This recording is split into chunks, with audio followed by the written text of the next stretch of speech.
Welcome to the Real Crusades History Podcast. I'm J. Stephen Roberts. I'll be your host, and we are getting into our second episode on the fall of the Crusader States, the fall of Outremer. After the Ninth Crusade, the Crusader States were in a perilous state.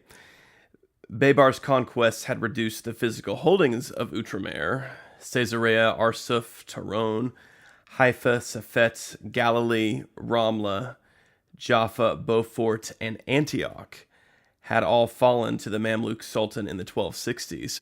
Dr. Donnachie, what territory did the Crusader states actually hold at this period?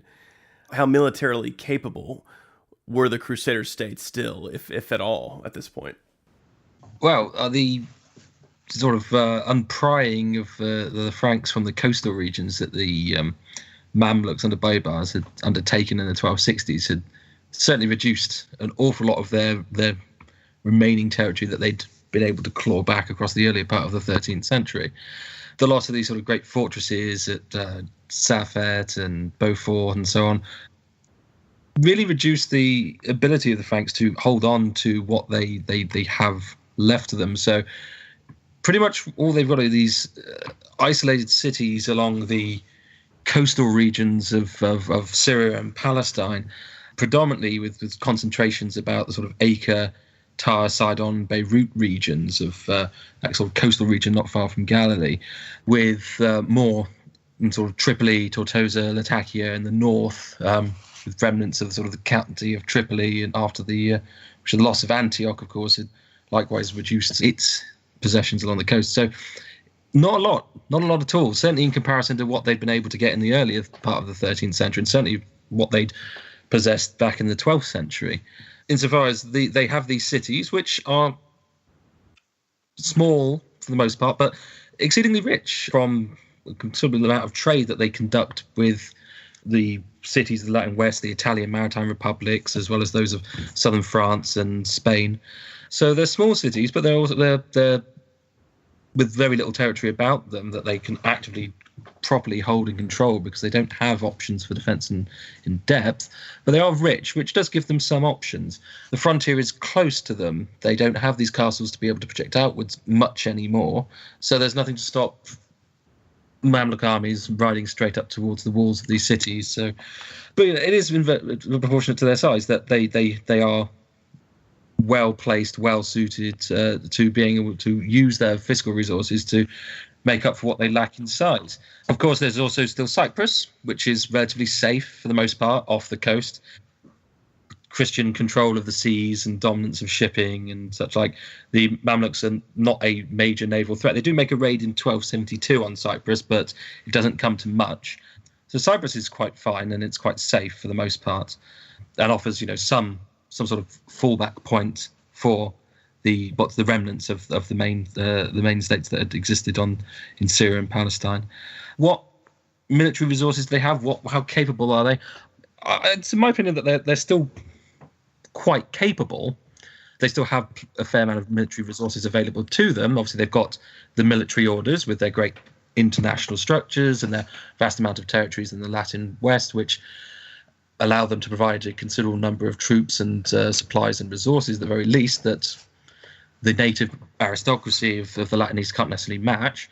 Cyprus still provides some troops, though it's becoming increasingly problematic for the kings of Cyprus to convince their barons to go to the mainland as frequently for extended periods of time to do what needs to be done. The Italian maritime republics have a vested interest in maintaining these cities, because it makes them quite a lot of money, and their trade is dependent upon their continued presence there. There are various groups of European crusaders, mercenaries, if you will, some of them who appear for periods of time or are on temporary sort of periods of crusade, and small groups, personal groups.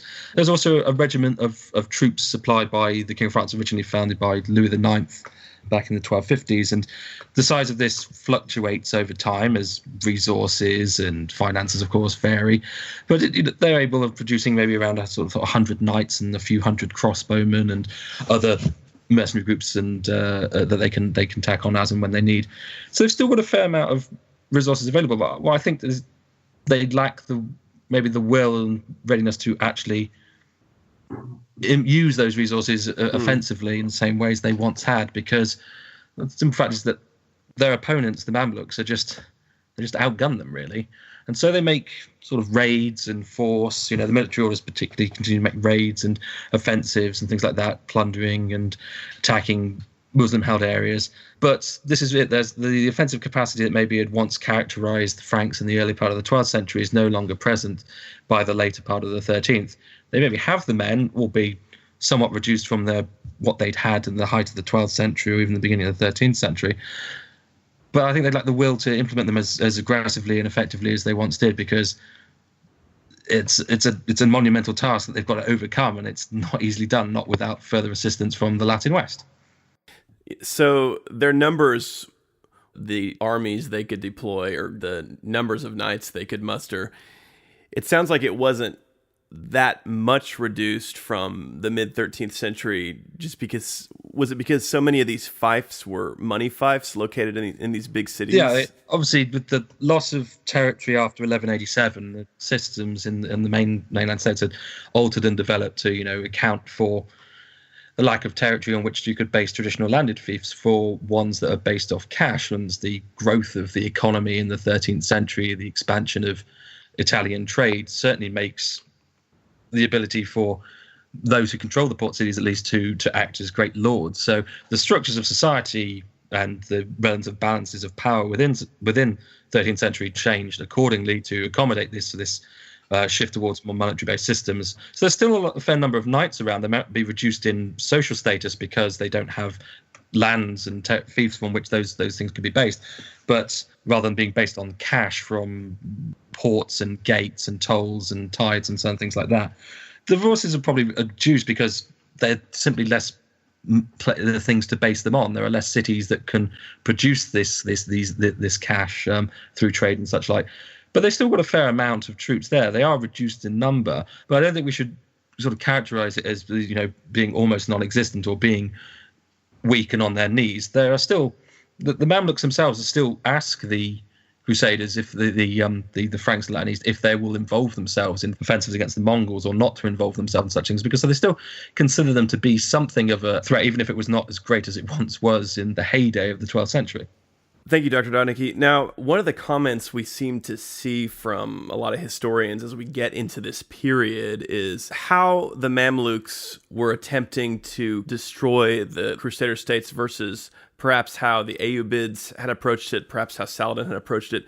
Baybars and the Mamluks, they made a habit of actually destroying these ports as they took them, or these castles, so that they no longer existed, as opposed to just restaffing them with Mamluk garrisons. In God's War, Tyerman actually says that this was the destruction of the ancient Syro-Palestinian city civilization, is what he calls it, which is kind of an interesting comment. But so many of these ancient Syrian centers of civilization that had been there for so long, you look at them all today, and actually the vast majority of them are uninhabited ruins. Antioch, Tripoli, even Tyre to a certain extent. And is this the period when that gets going, really? Is this? It is. I mean, you see, Antioch is schwacked in the 1260s. Sorry for the very unacademic term there, but Tripoli is deliberately dismantled by Sultan Kalaun. Yeah, I mean, to an extent, yeah. These cities had always sort of existed for the much of the part since the ancient world. Obviously, their dimensions and their sizes and their importance, of course, had varied. Think of Tyre, with long history going back to Alexander the Great, obviously quite famous siege, and various biblical references and such like. With the destruction of these cities by the Mamluks, their actual razing of them, I mean, it reduces their relative importance in the local structures and frameworks of trade and power.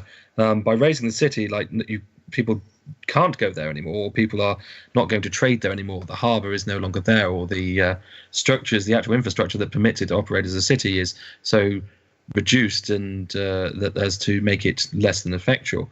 Does this really end? And the thing, I mean, well, with the fall of the Crusader States, increasingly Cyprus becomes a much more important location with places like Famagusta taking over the role of thing that Tyre and Acre on the mainland had previously occupied. And the trading and commerce that the Italians had been doing for so long changes location because beneficial for them to trade with Cyprus, which, and all the benefits they sort of had in the mainland, now on the island of Cyprus instead.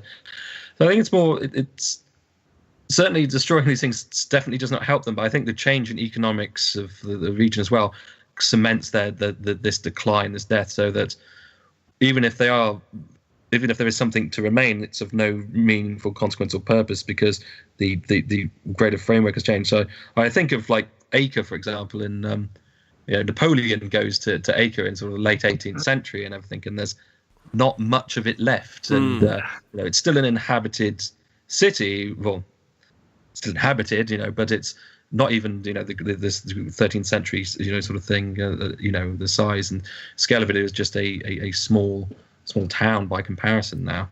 So really, this is an effective strategy for the Mamluks: is eliminate these ports, reduce them to at best villages, and that does effectively change the situation. It makes it where the previous situation where crusades can be launched, armies can assemble at these ports is really reduced. So back to this point of what was going on in Europe and the ability of the European powers to organize new crusades. Edward I of England conducted the 9th Crusade, but for the rest of his life, he had a very active monarchy. He's one of the most successful English monarchs of all time, really. He always kind of hung on to this idea of going on crusade again. He talked about it at times, but he always insisted that he had too much going on with his political issues he was dealing with in his own kingdom. He couldn't do it at that time. And crusading, really, as we get into this point, it becomes kind of the next thing that can be done. Or it's the next thing to get to once we've sorted out everything we're doing here at home gets done. At this point in Europe, there's a lot of centralization going on in the kingdoms. Everywhere the monarchies are increasing in power and centralization, and they're getting more caught up in this international European politics. The military orders were left to handle a good portion of the expense and labor required to defend the remaining fortresses in Outremer. The Templars and the Hospitallers, with as far as just maintaining the survival of these last remnants, they kind of seemed like the only ones at this point who were even taking it seriously anymore. Even some of the last Latin nobility that's still in Outremer, Bohemond VII of Tripoli, around the late 1270s, goes into open conflict with the Templars on Tortosa because he felt like they were challenging his authority. The various Italian mercantile factions are constantly fighting with each other. It seems like in the midst of all of it, the military orders are the only ones who are still kind of like taking the remnants' survival seriously.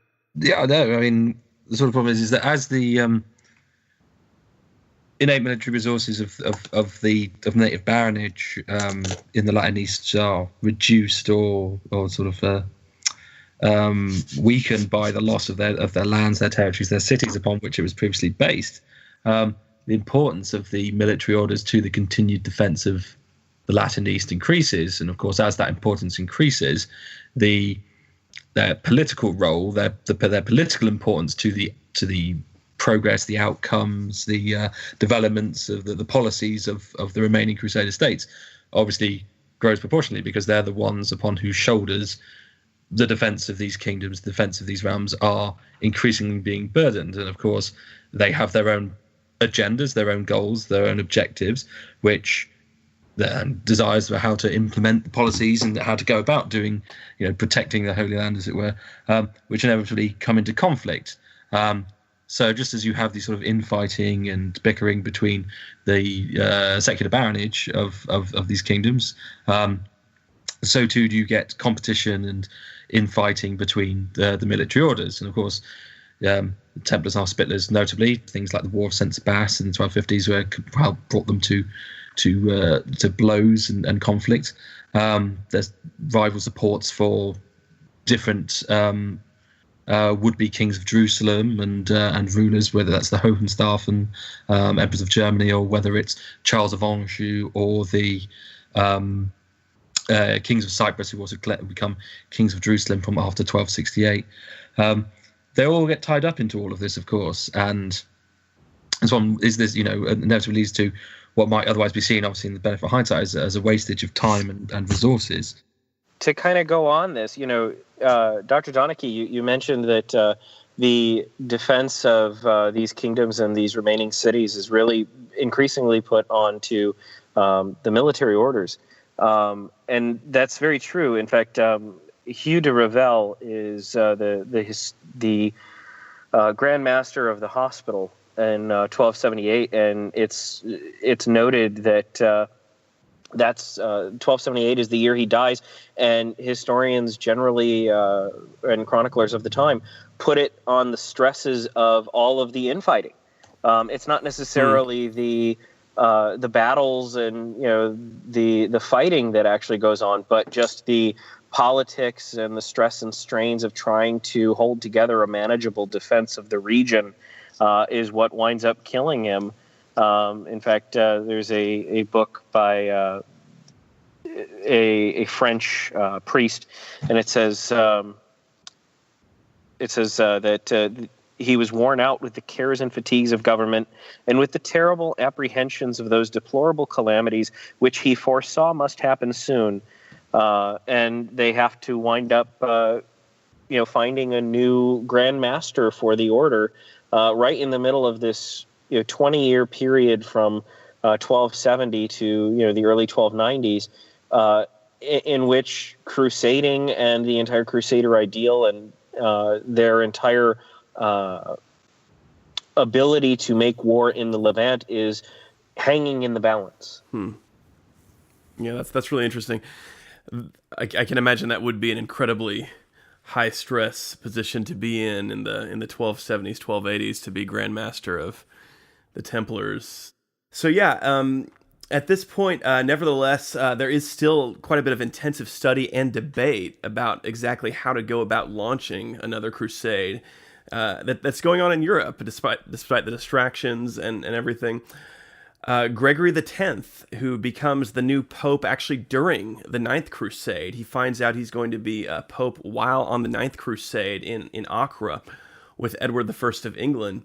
Once he discovers that, he actually preaches while he's still in the Holy Land on the famous passage of, "If I forget thee, O Jerusalem, let my right hand forget her cunning." So Gregory X, he does put the defense of the Holy Land at the center of his policy. Like so many previous popes, he assembles this Council of Lyon in 1274 to discuss the possibility of planning a new crusade. So, Dr. Donnachie, I wanted to ask you about the Council of Lyon. What was discussed there? Was the Pope able to inspire any enthusiasm from the great crowned heads of Europe at this time? This is the Council of Lyon. It's the second Council of Lyon, actually, because the first one was in 1245. And Gregory X obviously had been on the Ninth Crusade. He'd been there, gone along with Edward, been the Archdeacon of Liège, and becomes the Pope. So he's well placed and well connected, and he's got actual experience of what's been going on. So it's not surprising that it's at the centre of his policy. So he has this council in the summer of 1274, and it's relatively well attended. He has something like 300 bishops from across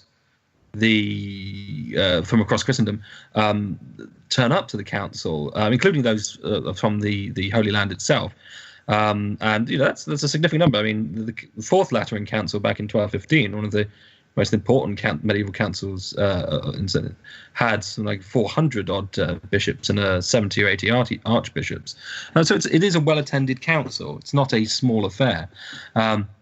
And this goes on for a couple of months. And as with many councils of the church, they discuss all manner of issues affecting the church, issues of reform, issues concerning the succession to the Holy Roman Empire, which is Rudolf I of Habsburg, and all these sort of things, all these other issues that the church needs to deal with. But at the centre of it is the crusade that Gregory wants to launch.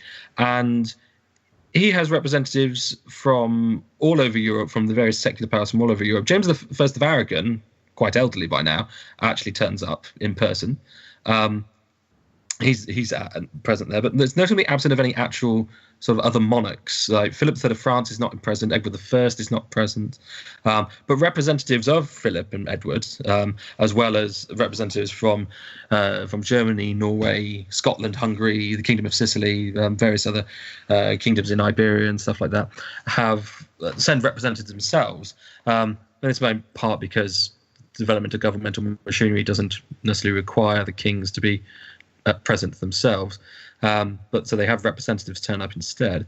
But they also have representatives from the Byzantine Empire and even from the Mongols themselves. The Mongol Khanate sends representatives to discuss the Crusade and campaigns in Syria and Palestine. And they talk, they discuss an awful lot of matter, and they come up with a general plan. The Byzantines agree to a union of the Roman Catholic and Orthodox Church, works out to be short-lived and not taken particularly seriously, and later repudiated by the next emperor. But nevertheless, it's put in place for the time being. The interregnum in Germany in the Holy Roman Empire is ended with the accession of Rudolf I of Habsburg. Taxes are due to be put in place so that I think it was 1/6, so as to provide financing for the crusade itself, same manner sort of had been across the 13th century. And various other plans and ideas were put forth. It's all rather vague in general, though. General sort of date of 1278 is kind of put forward as when things will start to take off, when the crusade should sort of be launched or when things should start getting going. But as with so many other things, a plan is put in place, but it only actually works if people take it up, people actually do something with it, people actually implement it. So while the taxes are implemented and money is in fact gathered and pooled ready for use in the crusade, it doesn't have a leader. It doesn't have either a monarch, something like Philip III or Edward I, to take up and actually push it forward, nor does it have another great magnate, a great prince of Europe as to push it forward either. There's no Richard Earl of Cornwall there to do something. There's no Count of Champagne there. Those sort of individuals that have been crucial across the 13th century in crusading, there's no one there to actually implement these plans that are put in place. So it remains all very theoretical and nothing really comes of it. And what's worse is that in 1276 Gregory actually dies. So the Pope, who's the driving force behind it, has also died now. And as a result, it kind of fritters away and nothing comes of it. So there's a lot of talk about it. Everyone agrees that there should be a crusade. They all agree that something has to be done. But nobody's very willing to actually be the one to do it. Yeah, nothing's going to actually come of those plans. Yeah, in the 1280s, we're going to see like a resumption of some of the energy from the Mamluks. The Sultan Qalawun is actually going to capture Margat in 1285, Latakia, which was an important port that had once been attached to Antioch. It falls in 1287, and then Tripoli itself is going to fall in 1289. So, Rand, why don't you talk to us about why the Sultan Qalawun resumed the conquests at this time? Well, to rewind a little bit, one of the most decisive things that happens during this period is in 1281 with the Second Battle of Homs between the Mamluk regime and the Mongol Ilkhanate that they had so dreaded, that they had so desperately feared, even during Babar's time. In 1281, the Ilkhanate Khan Abaka, he was a external member of the original Mongol ruling family founded by Chengiz way back, way earlier in the century. He was at that time he was the Khan of the Ilkhanate, which it was a Mongol confederacy that ruled basically what is now most of Persia, Iraq, Mesopotamia, a little bit of the southern Caucasus region. things like that. That was the real for the Mamluk Egypt. That was the real strategic threat to them and to their existence. This was the remnant of the Mongol hordes that had poured into the Near East in the 1250s and conducted the horrific and scarring sack of Baghdad in 1258, and had raised concerns within the Islamic world of whether or not Islam was even going to survive the onslaught. So compared to the Mongol threat, the Frankish Crusader kingdoms, or what was left of them, was really far less important to the Mamluk to Mamluk Egypt. So in 1281, the Ilkhanate Khan Aqaba or Abaka invades the Levant or in the region around Damascus, and he's actually aided by King Leo of Armenia. He's also aided by Georgian elements, Christian Georgian elements, and there's even some sources that state that 200 Knights Hospitaller from Margat actually actually joined his army as well, as they did not feel bound by the 10-year truce that had been agreed to in 1281 with the Crusader barons. So and they kind of savaged the area. They're around Damascus and between Damascus and Aleppo. In fact, the city of Aleppo evacuates out of fear that they're going to have a repeat siege that like what they had earlier with Mongol forces and Frankish Antiochian forces in the 1260s. So Sultan Kalaun, he very quickly shifts his focus to deal with this much more pressing threat, shifts his focus away from the Crusader kingdoms and meets them in battle near the city of Homs. And this is what, in 1281, this is what becomes known as the Second Battle of Homs. Even though it's a very, very vicious fight, heavy casualties on both sides. In fact, it's recorded that the wing that was comprised of the Georgians and the Armenians and the Knights Hospitaller actually break the Mamluk forces, or the Mamluk wing arrayed against them. The Mamluk center demolishes the Mongol center that they faced, and even though tactically the sources make it out that it was sort of an undecided fight, the Khan Abaka very quickly yields the field and withdraws from the entire area, and the rest of his forces just sort of scatter and limp back to the Ilkhanate. That was the last time that a concerted Mongol effort was ever made to punch further west into the Levant. It was considered a major strategic victory for the Mamluk regime, and it really cemented their hold not only just over the strategic ownership of that region, but over the greater Islamic cultural sphere of influence in the Near East, as they have once and for all weathered the Mongol threat. Khan Abaka dies shortly after.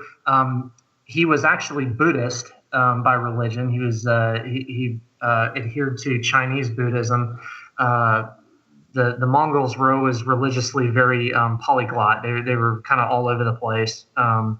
But his son and heir, who takes over the Ilkhanate, is the first major Mongol figure in that region to convert to Islam, and he actually reverses his father's policies against the Mamluks and ends up becoming very friendly towards them. So this is the Second Battle of Homs really marks the end of the specter of the Mongol threat against the Islamic world in the Near East. So very, very important. And once that is done, once the final Mongol withdrawal began, that's where you see the Mongols or the Mamluks, and in particular Sultan Kalaun, really shift once and for all to eradicating the last of the Frankish kingdoms, as this sort of this thorn in his side, or thorn in the Mamluk side. And also, I think it was partly in response to, especially if there were Frankish elements that had lent support to Khan Abika's efforts against the Mamluks, that which they had done even during Baybar's reign. That I don't think that was lightly forgotten by the Mamluks. I think that was I think they saw that as that they don't ever want to face the possibility of a Frankish Mongol coalition ever again. So they're just they had stopped the Mongols, and so now they were going to turn on the far weaker Frankish kingdoms, or what was left of them, and just eradicate them forever, and have that never be a possibility that they could potentially face. Okay, yeah, so that's really interesting, Rand. Thanks for that perspective on how things developed from the Mongol situation. So yeah, obviously, 1281 is going to be a really crucial year for the Mamluks. So yeah, it's no surprise then that as we get into the second part of the 1280s, we're going to see this more concentrated effort against removing these last remaining Crusader ports. So yeah, kind of the big moment that we're leading up to before 1291. In 1289, we have this fall of Tripoli. So I want to get into that a little bit, but before we do that, I wanted to ask Paul. Paul, is there any evidence at this point about what was going on with the Templars and Hospitallers in terms of how they viewed this situation, kind of this renewed Mamluk threat in the 1280s? Were any of their policies changing, or what did they view as the solution at this point? Well, they knew that this trouble was coming. They kind of foresaw the remaining 20 years of the 12 or the 13th century. The big thing is, what actually happens, and Rand mentioned this very briefly, the prospect of a Mongol and Frankish alliance. It very nearly came to fruition at the Second Council of Lyon, because the Khan actually sent a delegation of Mongols to the Second Council. And Pope Gregory X agreed to like a peace treaty with the Khan. So this concept of a Frankish Mongol alliance nearly saw its fruition, and unfortunately, as we just heard, it died in its infancy. But I think the Templars and the Hospitallers were sort of the mind of preparing for it. They didn't know the timetable, obviously, but they knew it was coming, and they knew it was going to be soon. When the crusade is called up, the Templars are actually against the idea of immediately going on a crusade. And the reason sort of behind that, I think, would be that they were looking at building up something stronger, rather than just, plugging the gaps and plugging, the overwhelming tide of the Mamluks. I think their ideology was based around really shoring it up and bringing in something that can not only just hold against the Mamluks, but break them against the walls of Tripoli, of Accra, and then start the reconquest. Oh, okay. And do you mean back in the 1270s at Lyon, when they were talking about a crusade, the Templars and Hospitallers were kind of against Well, yeah, against an immediate crusade in the 1270s, and then in the 1280s, they're looking at this saying, "Well, gee, maybe we missed our mark. Maybe this is coming a lot faster than we had previously thought." And I think that's where their mindset is that in the 1280s they've seen this possible Frankish and Mongol alliance shattered, and they're looking at it saying, "Well, what do we do now?" Of course, they're still trying to push for that preparation for a much larger crusade, a much larger expedition, but they're just not gaining the traction. It is, as Dr. Donnachie mentioned, entirely dependent upon these strong leaders in the West that are willing to sacrifice their fortunes, their political power, and their political positioning, and launch a military expedition to the Holy Land to reconquer it. Okay. So yeah, that kind of brings us to 1289. I feel like the fall of Tripoli in 1289. So, Dr. Donnachie, do you want to talk a little bit about what actually happens at the Siege of Tripoli? What happens is that Tripoli had been an important centre for the Genoese, who, after the War of Saint-Sebaste in the 1250s and 60s, had been thoroughly booted out of Acre, and losing a good chunk of their sort of their trade to their ever-present opponents, Venice. So in Tripoli, you have various politicking between Genoese consuls and the barons of the city, the local baronage, the countess of the city, Lucia, as to trying to increase their control over it. The Venetians, who are obviously worried that the sudden upsurge in Genoese fortunes might spell disaster for their own, complain and contact Caliban, appealing to him to do something about it. He marches into Syria in the sort of March, April, in the early part of 1289, and then attacks the city and puts under siege for a month or so, as I recall, building up siege engines and such things, stone throwing devices against the walls. Once they realise what's going on, reinforcements are rushed to the defence of the city from the Kingdom of Jerusalem and from Acre. The military orders rush up.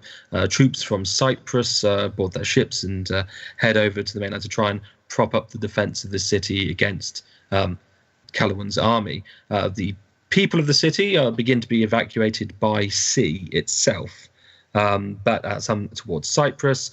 And so on forth, trying to reduce obviously the unnecessary mouths and those people who cannot aid or contribute to the defence of the city, the sick, the injured, etc. And the siege goes on, and things start to go badly for them, and the Venetians and the Genoese start looking at each other and decide that it's better to try and save what they can of their finances and resources and their properties and possessions, and start to evacuate those and start to leave the city, which weakens its overall defence and begins the rot within the wider morale of the city. Eventually, an assault is launched on the city itself in late April, and the Mamluks overcome the crumbling defences of the city. They burst into the city, and the city is sacked. Okay, thanks for that, Dr. Donnachie. Very interesting. This is obviously a huge moment in the history of the Crusader States. Tripoli was certainly one of the longest, if not the longest, continuously occupied positions in the Crusader Levant there on the coast. This was a huge moment for the Crusader States. Tripoli had been one of the longest occupied cities. It was a huge city. And that's pretty interesting, Dr. Donnachie.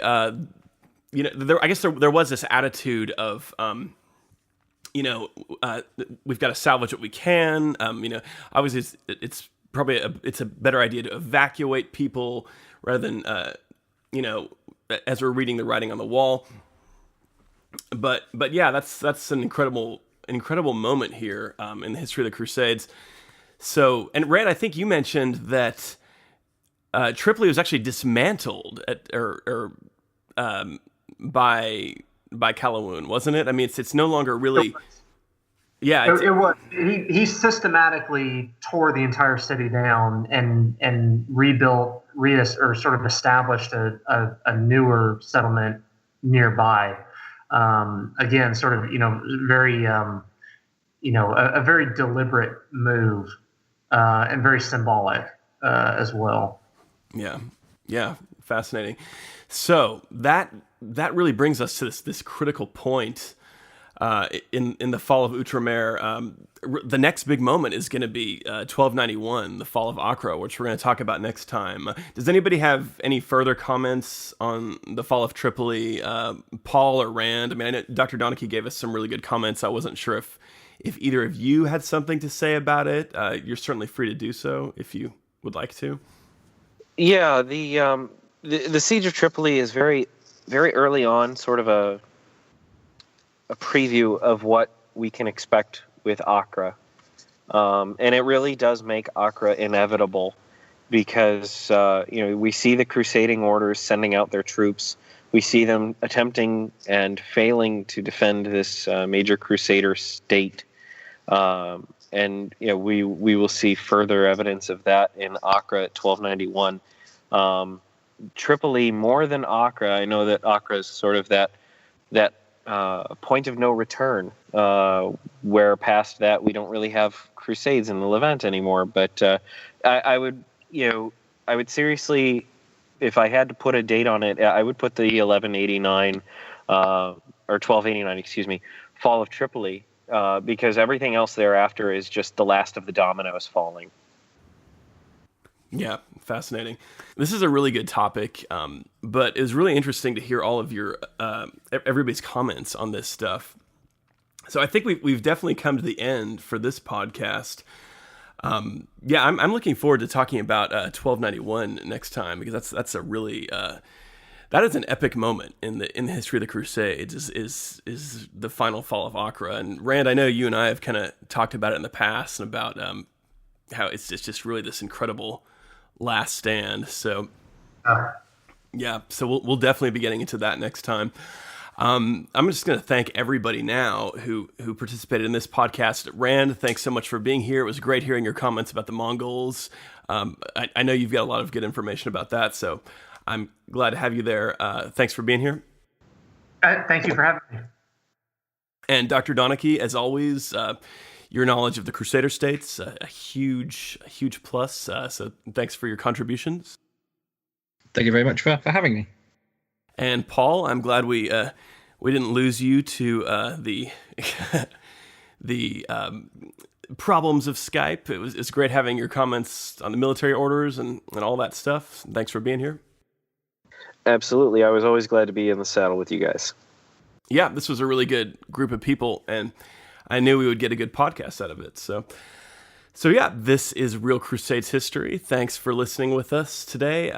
Next week, we will be talking about the fall of Acre in 1291 with the same group, and that will kind of close us out. And we'll also probably look a little bit about how, the long-term effects of sort of the end of the Crusader states, kind of how that impacted the psychology in Europe, the psychology of crusading. Maybe even touch a little bit about what the long-term outlook was for Cyprus, because of course Cyprus is going to continue to exist for a long time as sort of a Crusader state, the last of the Crusader states. This is Real Crusades History. You can find us at realcrusadeshistory.com. Thanks for being with us.